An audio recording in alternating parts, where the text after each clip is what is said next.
Berlatar pada masa kerajaan Joseon, kisah akan berfokus pada seorang pembunuh bayaran bernama Linan yang saking hebatnya ia selalu berhasil menuntaskan setiap misi yang ditugaskan kepadanya, tak pernah mengkhianati klien meskipun target selalu menawarkan bayaran lebih tinggi supaya tidak jadi dihabisi. 사람들은 모두 죽게 돼 있어. 내리노!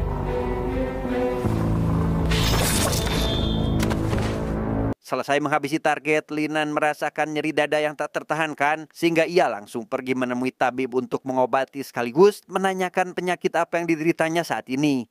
흉중에 혈도가 막혀있고 빈맥이 심하니 격한 무공을 몸뚱이가 버티지 못하는 게야. Rupanya Linan menderita penyumbatan darah membuat jantungnya berdetak lebih kencang sehingga untuk mencegah hal itu terjadi, ia tak boleh terlalu banyak bergerak agar jantungnya tetap normal, yang dengan kata lain, bela diri dan wanita adalah sesuatu yang harus Linan hindari.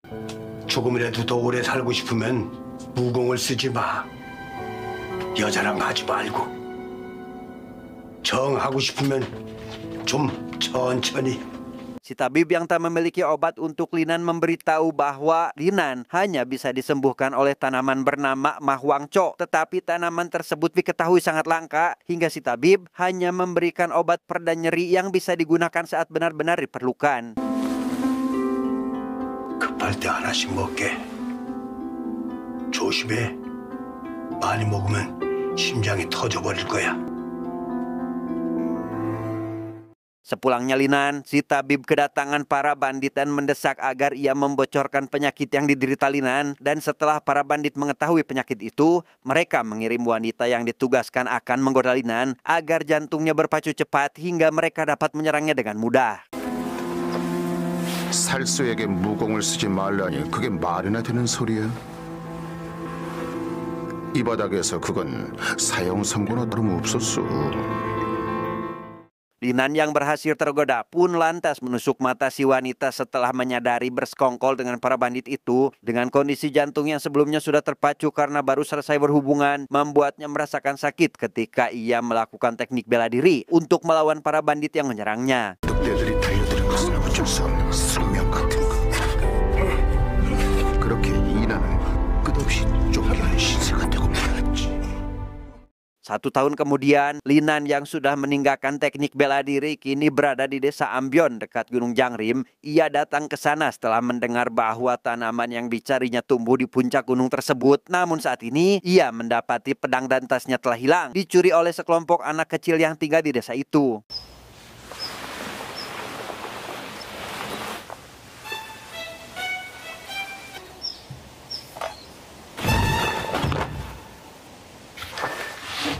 Di sana Linan mendapati seorang wanita bernama Seon meminta tolong karena tengah diganggu oleh para pria cabul. Meski Linan bisa menghabisi para pria itu dengan satu tendangan, ia memilih untuk tidak melawan dan membiarkan dirinya dikeroyok oleh mereka. 저 여자는 그냥 보내주게.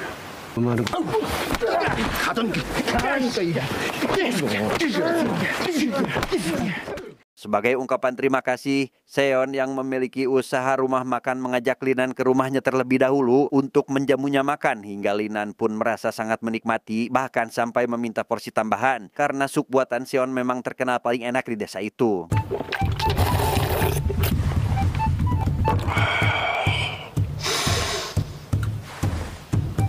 한 그릇만 더.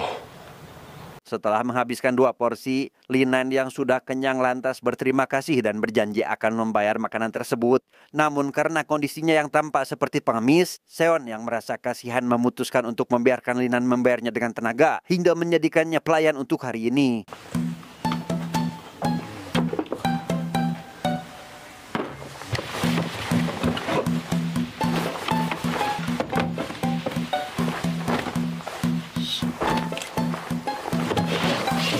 Selesai melayani para pembeli, Linan diminta untuk membelah kayu bakar. Aktivitas fisik itu tentu memompa jantungnya lebih cepat sehingga penyakit yang dideritanya mulai kembali terasa. Lantas ia pun segera duduk untuk beristirahat, berharap agar rasa sakitnya segera mereda. 뭐야, 겨우 요거하고 쉬는 거야? Pada malam itu Linan memutuskan menginap di rumah Seon. Kemudian ia membuka pembicaraan dengan anak Seon bernama Chilbok terkait buku yang sedang ia baca, yaitu Seorang Pembunuh Bayaran yang Melawan Para Penjahat. Membuat Chilbok terinspirasi hingga bercita-cita menjadi seperti tokoh dalam novel tersebut, bahkan sudah mulai mempelajari beberapa gerakan bela diri. 이거 보고 딱 정했어요. 내 길은 바로 이거다. 난 살수가 될 거예요. 나쁜 사람이 아니면 Keesokan harinya Linan menemui satu-satunya orang yang ia kenal di desa, yaitu seorang penempa pedang bernama Jeom. Saat itu Jeom mengembalikan pedang dan tas yang sebelumnya dicuri oleh anak-anak desa serta menerima tawaran untuk mencarikannya tanaman Mahwangcho. Meskipun di Gunung Jangrim merupakan tempat tinggal para bandit yang terkenal dengan kejamannya. 구해줄 수 있겠나? 어찌됐건 한번 알아는 볼게. Linan memutuskan untuk kembali ke rumah makan milik Seon dan meminta untuk bekerja di sana sementara waktu, di mana Seon yang kurang yakin dengan kemampuannya pun lantas mengetes Linan sebagai pelayan. Bahkan Chilbok ikut membantu dengan mengajarinya cara tersenyum kepada pembeli serta dilatih untuk menangkap seekor ayam.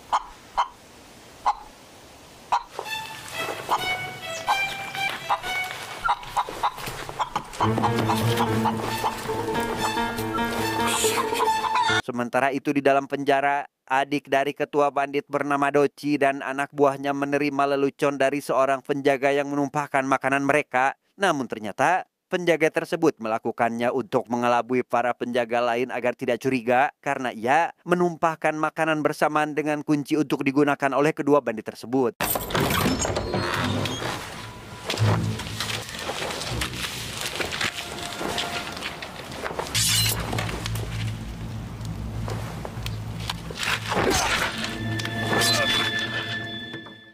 Para pejabat desa yang dianggap tidak becus dalam memberantas perjudian dan perdagangan opium mendapat peringatan dari hakim dan langsung menghukum mereka semua, di mana kepala desa bernama Kim diminta untuk membacakan surat dari gubernur yang mengabarkan kaburnya Doci dari penjara. Hingga hakim yang mendengar hal itu lantas memerintahkan untuk penjagaan lebih ketat sebelum Doci sampai ke Gunung Jangrim yang dikenal sebagai markasnya para bandit.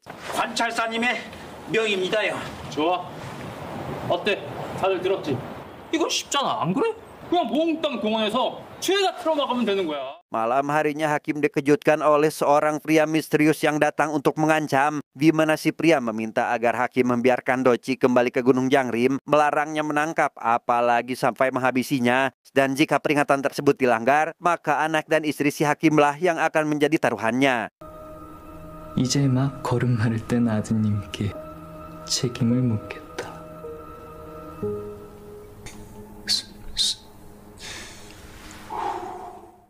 Mendapati kejadian itu, hakim menceritakan semuanya kepada Kim. Ia sangat ketakutan karena sebelumnya tak pernah mengalami ancaman seperti ini. Bahkan sosok misterius itu mengetahui segala hal tentang keluarganya termasuk anaknya yang masih belajar berjalan. Sehingga Kim mengusulkan agar membiarkan jalanan tanpa pengawasan.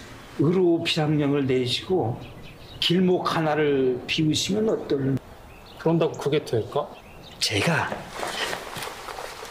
고생한다고 탁주를 돌리면서 소란스럽게 하면은 알아서 피해가지 않겠사옵니까요? 그래. 그러면 되겠네. Di sana terungkaplah bahwa Kim memiliki keterkaitan bisnis dengan Baek atau ketua bandit sekaligus pemasok opium di daerah itu. Saat itu Kim bercerita kepada Chun atau anak buah dari Baek tentang ia yang sebenarnya diam-diam mengancam hakim supaya Doci bisa lolos dari tangkapan penjaga, sebab Doci adalah adik dari Baek si ketua bandit. 조심해요. 만에 하나 도치가 잡히기라도 하는 날엔 거래 깨지는 걸로 끝나지 않을 거예요. Singkat cerita, Doci dan anak buahnya tiba di kedai milik Seon untuk memesan sup daging ayam, dan tak lama setelah mereka menghabiskan makanannya, Doci memanggil Chilbok agar mendekat untuk menjelaskan jika dirinya bukan orang jahat, sekaligus memberikan uang koin sebagai pembayaran makanan. Namun di saat mendekat itulah, tiba-tiba 네가 내 아빠를 죽였어. Chilbok mengatakan bahwa Doci adalah penjahat yang sudah menghabisi sang ayah, di mana ia langsung menjadi sasaran kekesalan Doci sehingga memerintahkan si anak buah untuk memotong tangan Chilbok. tanpa menyadari jika Linan berhasil mencegah pedangnya itu sampai anak buah Doci sedikit terkejut.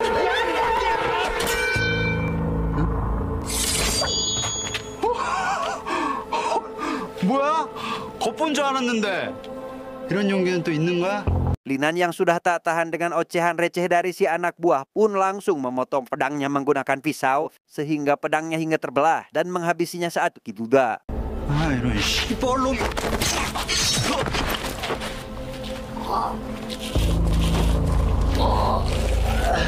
Melihat anak buahnya sudah dibuat tak berdaya, Doci yang marah langsung mengambil pedangnya untuk memberikan Linan pelajaran. Rupanya kali ini ia salah pilih lawan karena Linan mampu menghabisinya tanpa perlu melakukan gerakan sehingga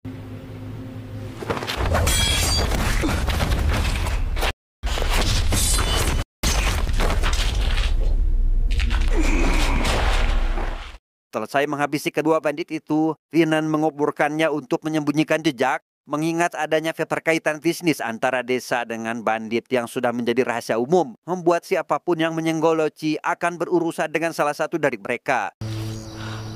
오늘래 절대 발설하면 안 돼. 네.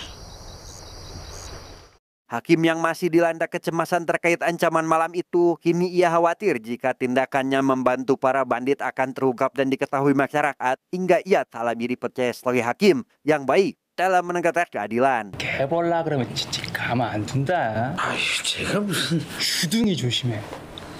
여부가 있겠습니까요? Karena Doci belum juga menunjukkan tanda-tanda kedatangannya, Kim memutuskan untuk berkeliling sekitar desa hingga tiba di kedai milik Seon, lalu memesan makanan dan bertanya apakah melihat sosok dengan wajah seperti pada gambar yang ia tunjukkan. Namun Seon berbohong dan menjawab dengan yakin jika ia tak pernah melihatnya. 정말 못 봤어? 못 봤습니다. 못 봤구만. 못 봤어. 근데 칠보이가 안 보인다? 저 심부름 좀 보냈어요. Merasa jika Seon telah berbohong, Kim yang berpapasan dengan Chilbok langsung membawanya untuk diinterogasi, menanyakan apakah ia melihat atau mengetahui keberadaan Doci. Meski sempat diolo menggunakan uang, Chilbok tetap tidak berkata apa-apa dan bersikeras mengaku tidak mengetahui apapun tentang pria tersebut. 꼬마야, 잘 생각해봐. 너 말만 잘하면 돈도 받을 수 있어. Akhirnya Doci dan anak buahnya itu ditemukan oleh salah satu pejabat dengan kondisi sudah mati dan terkubur, di mana Kim yang melihat bekas tikaman di leher mereka dengan pisau dapur mulai mencurigai adanya sosok pembunuh yang lebih hebat tinggal di desa ini. 아 지금 뭐 하시는 겁니까? 그럼 도망가기 전에 빨리 잡아야죠. 야, 이걸 뭐 하고 있어? 빨리 안 움직여 이 새끼들아. Mendapati hal itu, Kim menemui Jeom untuk menanyakan seseorang dengan kemampuan bela diri yang luar biasa di desa ini, di mana Jeom yang enggan memberitahunya pun memilih bertarung dengan ajudan bernama Dagi, bahkan harus kehilangan tangan kirinya, hingga ia mengatakan jika Linan yang terkenal merupakan seorang pembunuh bayarin adalah pelayan yang bekerja di kedai milik Seon.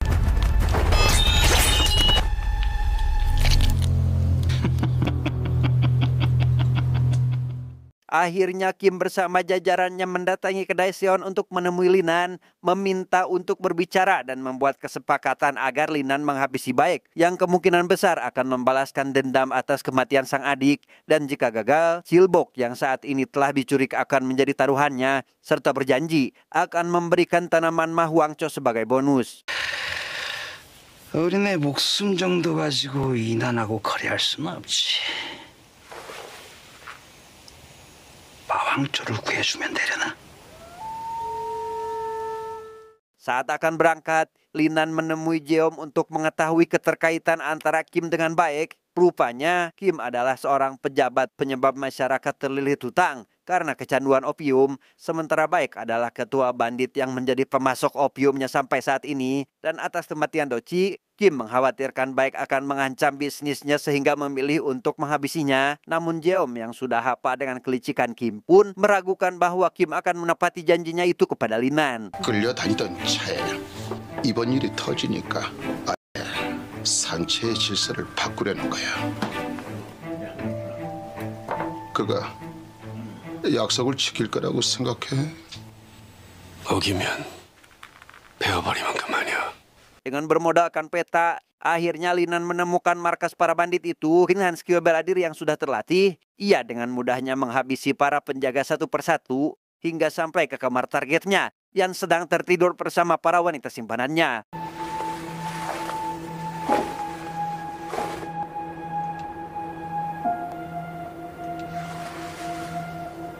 Menyadari ada orang asing yang memasuki kamar, baik yang memiliki hodam rawa rontek lantas menghampiri Linan tanpa rasa takut. Rupanya ia memang kebal meskipun Linan menusuk perutnya dengan pedang. Bahkan baik mengambil kembali pedang tersebut dari perutnya seolah tak merasakan rasa sakit dan...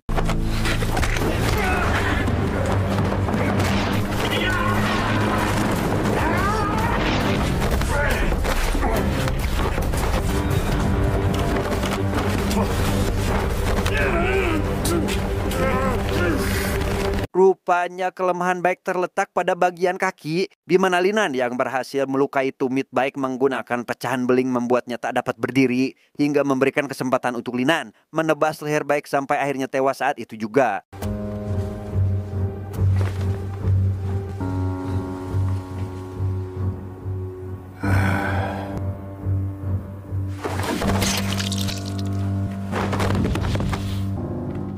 Di perjalanan pulang, Linan dihadapkan dengan para anggota bandit yang ingin membalaskan dendam atas kematian ketua mereka. Namun ternyata para bandit tersebut diperintah oleh Chun atas saran dari Kim yang menyebutkan bahwa Linan lemah dan memiliki penyakit mematikan. Sehingga jika Chun memanggil semua anak buahnya untuk menghabisi Linan, ia akan segera menjadi ketua bandit baru di hutan itu. 두목을 죽인 놈을 그냥 보내줄 거야? 여럿이 한꺼번에 공격을 하는 것이. Melihat keberadaan Kim di belakang para bandit itu membuat Linan membabi buta tanpa rasa takut sedikit pun karena merasa dihianati. Baginya rasa takut hanya akan membuatnya lemah dan tak berdaya hingga satu persatu dari mereka berhasil dihabisi tanpa ampun sampai membuat jantung Linan mencapai batasnya dan...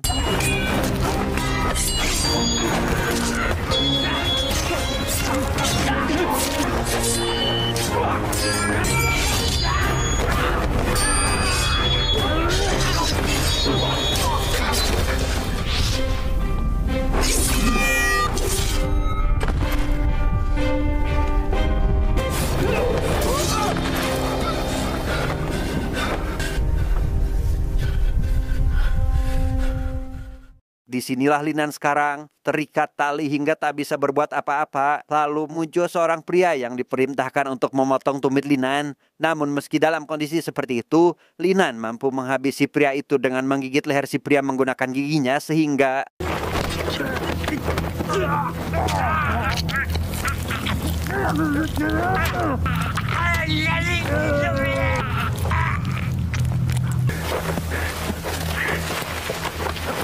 Melihat hal itu, Daji merasa tertantang untuk adu kemampuan bela diri dengan Linan. Lantas Daji memberikan kunci agar Linan dapat membuka tali. Sehingga Linan yang belum sepenuhnya pulih pun terpaksa menerima ajakan Daji dan...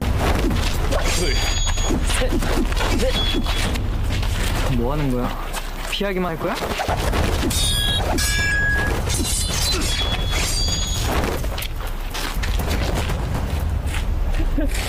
Agar jantungnya tidak berpacu lebih cepat, Linan memilih untuk terus mundur dan menghindari serangan Dagi tanpa membalas. Sampai ketika Dagi mencoba mendekat untuk menusuknya, tiba-tiba...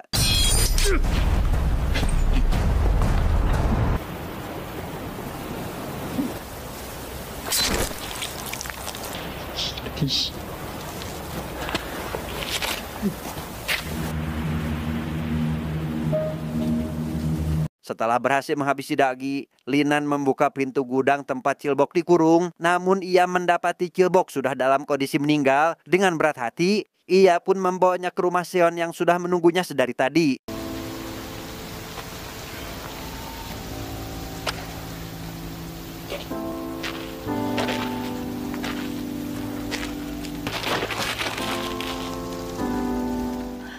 Seon membuka tabungan yang awalnya disiapkan untuk masa depan sang anak.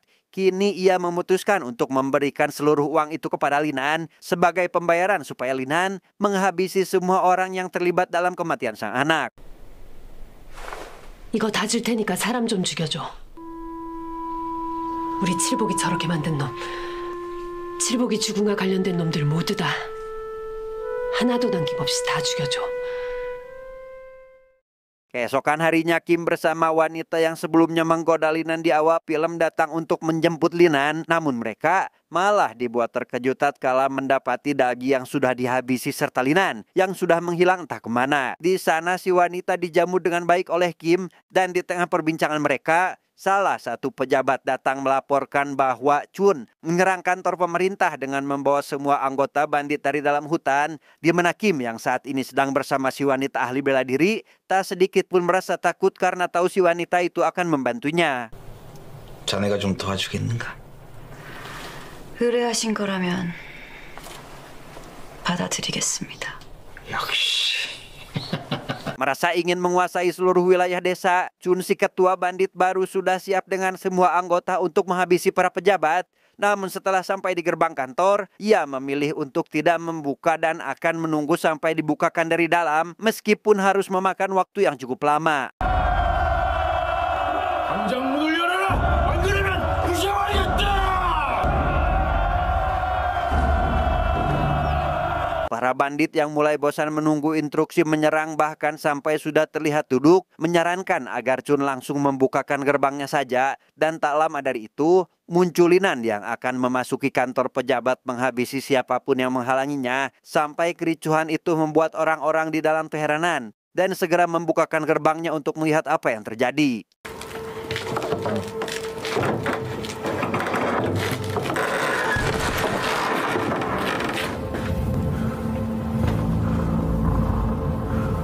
Linan memasuki halaman kantor sambil minum obat kuat terlebih dahulu. Rupanya ia sepakat hanya dibayar 1 koin atas permintaan Seon untuk menghabisi semua orang yang terlibat dalam kematian Chilbok. Dengan amarah membabi buta, ia menghadapi puluhan penjaga di sana dan...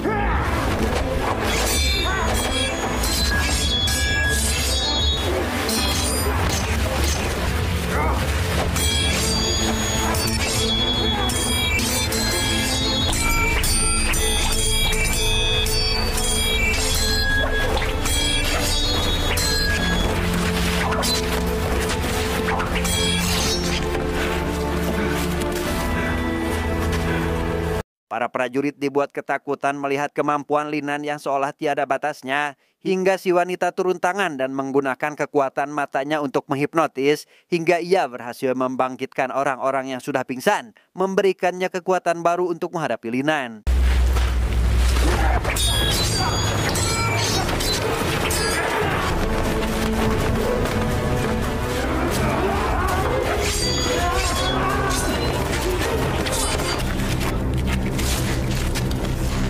Dengan kondisi yang semakin lemah, Linan menjadi sangat kewalahan karena harus menghadapi semua orang, sampai akhirnya ia harus terjatuh tak berdaya di hadapan si wanita dan memberikannya kesempatan untuk menusuk perut Linan, tetapi...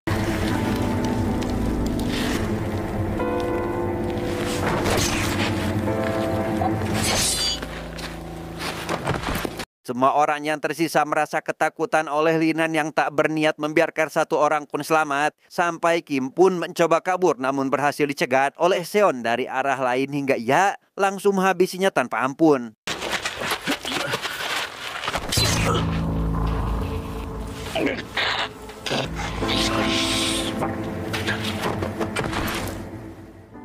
Malam itu puluhan orang tewas sementara Linan dibawa oleh Seon dan Jeom untuk menjalani perawatan secara tradisional. Dan setelah kejadian itu, desa tersebut terbebas dari para bandit yang sebelumnya bersembunyi dalam hutan, sekaligus perdagangan opium yang membuat para warga terbebas dari kecanduan. 내 동 재밌다가 이거 아주 뒤끝이 찝찝하고 어쩌겠어. 일이 그렇게 되어버린 걸. Singkat cerita, Kim yang rupanya belum mati mendatangi Jeom untuk menanyakan keberadaan Linan saat ini, di mana Jeom yang tak punya pilihan lain selain memberitahukannya pun akhirnya mengantarkan Kim dan para prajurit terlatihnya ke tempat tinggal Linan. Namun sesampainya di sana, mereka malah mendapati sebuah boneka jerami.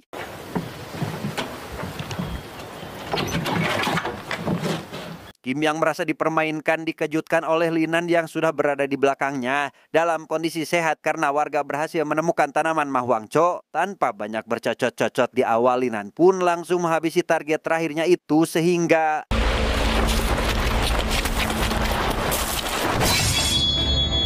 tamat ending yang sangat membagongkan.